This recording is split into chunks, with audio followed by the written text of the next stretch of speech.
Cette décision, on ne l'a pas prise sur un seul argument, qui serait un argument d'autorité mécanique, technique. Nous l'avons prise sur un faisceau d'arguments. Et dans le contexte qui a fait que notre territoire est, depuis 20 ans, un territoire qui se développe. Il ne se développe pas sur les nouvelles technologies, il se développe aussi sur les nouvelles technologies. Il se développe sur l'industrie dont on parle tant aujourd'hui. Il se développe également sur l'agriculture. Et il se développe sur la cohésion sociale. Je suis le maire d'une ville où l'écart entre les plus hauts revenus et les plus bas revenus, malgré 20 ans de développement, eh bien, est un des plus faibles en France. Et donc, ce n'est pas les uns contre les autres, c'est les uns avec les autres. Et la décision de l'aéroport a été une décision, je dirais, dans la foulée de l'ensemble des décisions que nous avons prises. D'abord, parce que l'étalement urbain, plusieurs personnes en ont parlé, mais chez nous, c'est quelque chose de concret.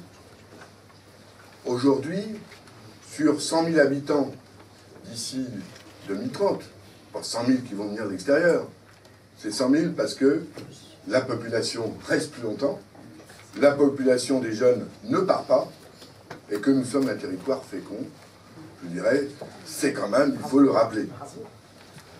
Effectivement, une population en décroissance a un taux de chômage nettement plus faible. Mais quel avenir?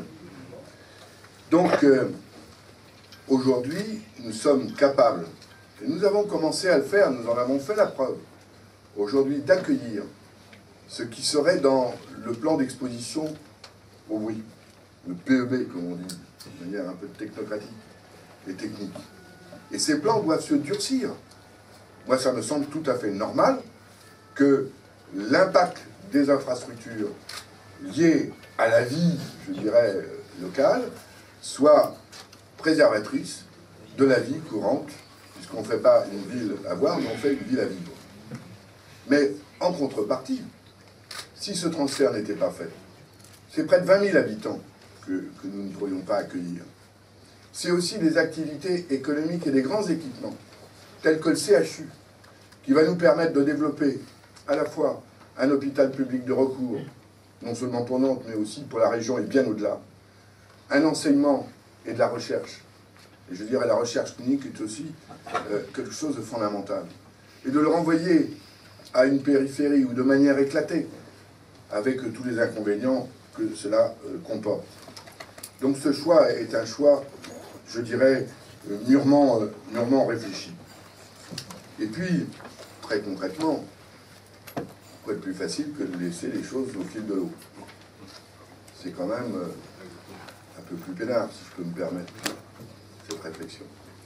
Bien non. Je veux dire, c'est pas la conception que nous avons du territoire que nous avons à construire, de la responsabilité que nous nous donnons. Les choses au fil de l'eau, c'est quoi, concrètement en Loire-Atlantique?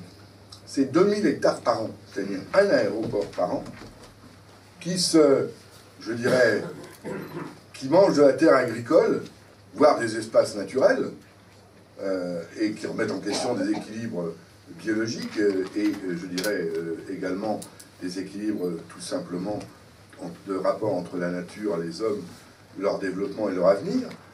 Eh bien cela, nous voulons aussi le contrôler. Et nous l'avons fait. C'est pas une lubie, c'est pas quelque chose du dernier moment.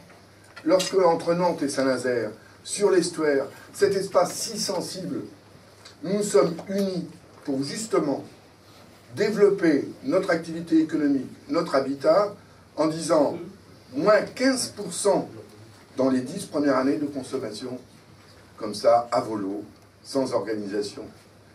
Nous avons garanti aux jeunes agriculteurs 15 ans, au minimum 15 ans, c'est la loi que nous nous sommes donnée, parce que nous y tenons, et que ce n'est pas un effet d'annonce ou un effet de publicité, ou un effet de communication. Nous l'avons fait, ça. Et donc c'est dans cet esprit aussi que nous soutenons l'aéroport du monde. Vous savez, on parle de l'Ouest. J'ai entendu parler de l'Ouest ces derniers temps de manière un peu condescendante. Bon, ces gens, quelques quarts d'heure de plus pour aller à Roissy. Qu'est-ce qu'ils ont à faire à un nouvel aéroport? Bon, j'ai l'impression qu'on nous prend un peu pour des bécassines. Nous, on est à l'Ouest. On est, je dirais, à la périphérie. On est à l'Ouest aussi, parce qu'on s'est créé, parce que justement, rien ne nous est donné. Nous ne sommes rentiers de rien. Nous nous battons pour tout. Et nous sommes à la périphérie.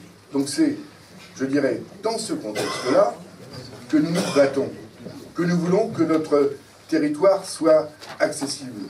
Nathalie, tu as été première adjointe, j'ai été aussi première adjointe. Nous sommes battus sur ces sujets depuis longtemps. Eh bien, nous l'avons fait. Nantraine, c'était un peu, je dirais, un combat, un peu une opposition. Et nous avons voulu le faire dans la complémentarité. L'aéroport entre nos deux villes et entre les territoires pour lesquels nous sommes des pôles de ressources, de développement et de stabilité. Rennes, une demi-heure gagnée pour le TGV en ligne, pour rapprocher Rennes, pour rapprocher Brest. Nous sommes dans la complémentarité. Nous sommes dans le jeu, je dirais, collectif des gens de l'Ouest qui n'ont que leurs mains, que leur courage, que leur imagination pour se battre. Et là-dessus, je dirais, c'est sur ce combat que nous nous battons. Nous n'avons pas vocation, et moi en tant que maire de Nantes, et aussi mes collègues élus de l'Estuaire, nous n'avons pas vocation à être un projet de territoire si facile au fond pour nous, d'être une maison de retraite pour riches avec vue sur mer. C'est naturel tout cela, mais c'est pas ça qui est notre engagement. Donc, très concrètement, nous nous battons, je me bats personnellement, je dirais comme s'est battu Jean-Marc Ayrault comme il était maire de Nantes, nous battons pour que nos enfants, nos petits-enfants, n'aient pas, je dirais, à s'expatrier. Nous, on est d'une région où on est avec une valise pour partir ailleurs. Ben, nous proposons d'être une région où on n'a pas besoin forcément de prendre sa valise, sauf on peut la poser, mais aussi on peut s'ouvrir au monde. Et l'aéroport, je regrette, c'est aussi une ouverture de monde. Je ne vois pas pourquoi, je dirais aujourd'hui, un chercheur, quelqu'un qui fait de la maintenance pour les services informatiques ou pour ce qui est construit à Nantes ou dans la région, irait prendre un jour avant d'aller faire sa production, un jour après de plus, ce qui, vous l'avouerez, est peu convaincant pour un chef d'entreprise qui a sa propre logique.